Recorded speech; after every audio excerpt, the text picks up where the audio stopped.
Dear my students, I take everyone's attention to our biology class. Are you ready? Okay. We are going through the topic diseases. You could learn that there are two causes for diseases. Which are they? Immediate causes and contributory causes. Think of immediate causes. It belongs to two distinct types.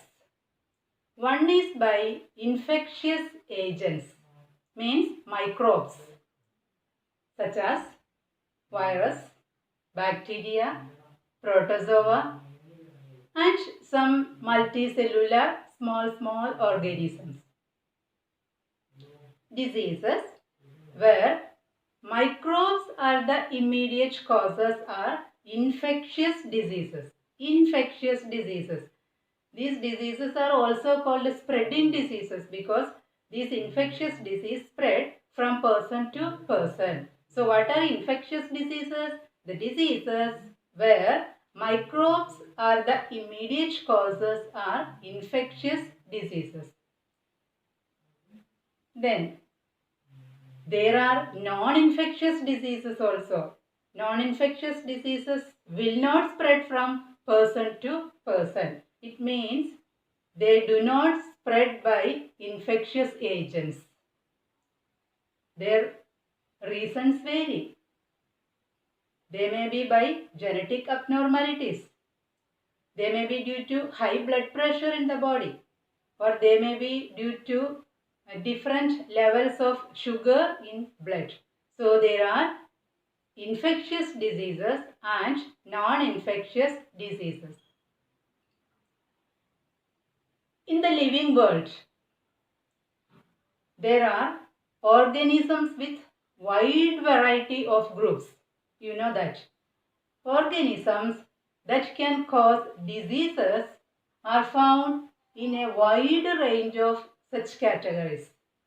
Viruses, different types of viruses, different types of bacteria, fungi, protozoa, multicellular worms, they all belong to disease-causing microbes. Let's familiarize some microbes. Do you know SARS? SARS virus. SARS is a serious disease.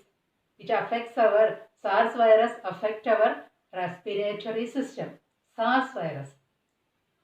Another one microorganism, Staphylococcus bacteria. Staphylococcus bacteria, it's a type of bacteria. One protozoa, trypanosoma. Trypanosoma is a protozoa which causes a disease named sleeping sickness.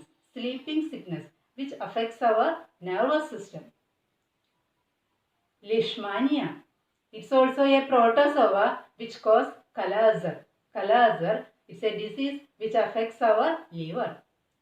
And also there are some worms.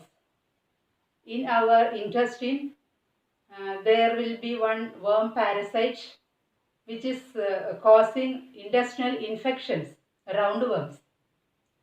Like that, there are different types of worms. So these are all microorganisms which cause infectious diseases. Clear?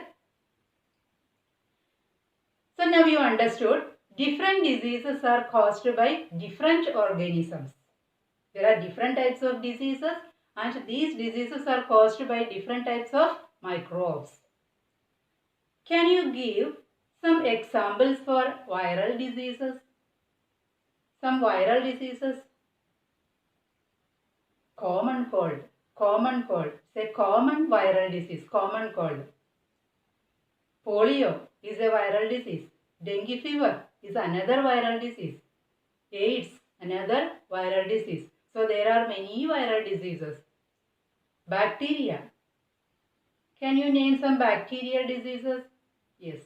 Cholera, tuberculosis, typhoid. These are all bacterial diseases.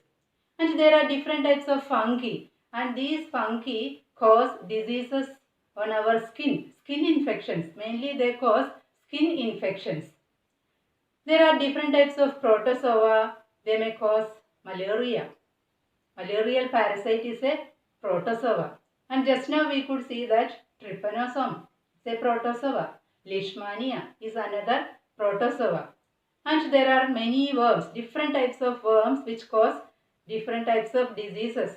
Previously we could see filariasis, elephantiasis.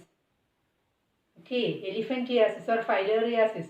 It's a disease by the attack of worm, a particular worm, filarial worm. And also many different types of intestinal infections by the attack of intestinal worms. So there are different types of diseases caused by different types of microorganisms. To give treatment for these diseases, we have to know the characteristics of these microorganisms. Without studying about these microorganisms, or if we don't know their characteristics, we are unable to give treatment for these types of diseases. Each group of microorganisms will have their own biological characters. So we could be aware about their characters. For example, viruses. They live in host cells. But bacteria very rarely only will do this. And these viruses and bacteria, they divide rapidly. But other microorganisms will not divide rapidly. Their cell division will be a slow process. So, all microorganisms or different microorganisms biological characteristics will be different. Many important life processes are different in different groups of microbes. So, same drugs will not work against a microbe to a different group. Clear? We cannot use same drugs for all types of microorganisms. According to their biological characteristics, we have to give drugs or we have to give medicines. If we take the example of penicillin.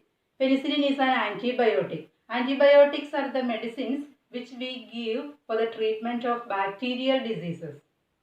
And if we take antibiotics for these bacterial diseases, what will happen in our body? These antibiotics will kill the bacteria. How it can kill the bacteria? You know, this bacteria will produce a cover around its body. That cover is like a cell wall.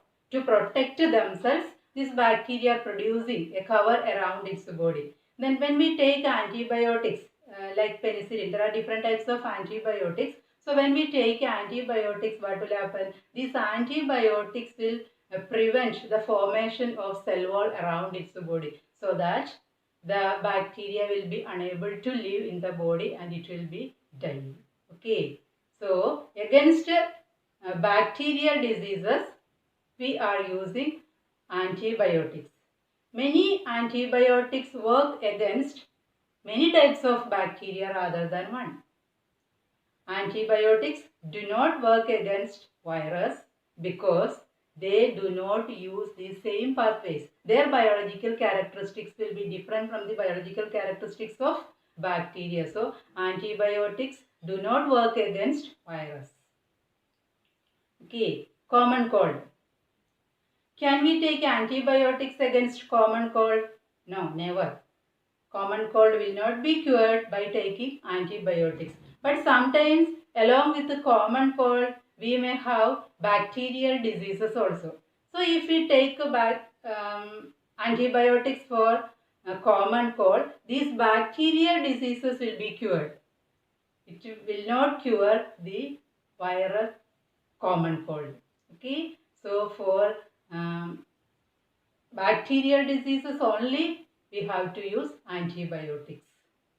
Clear? Let's conclude today's topic. If we recollect, we could see infectious diseases.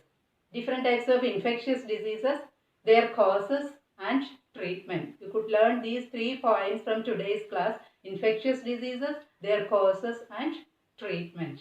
Okay.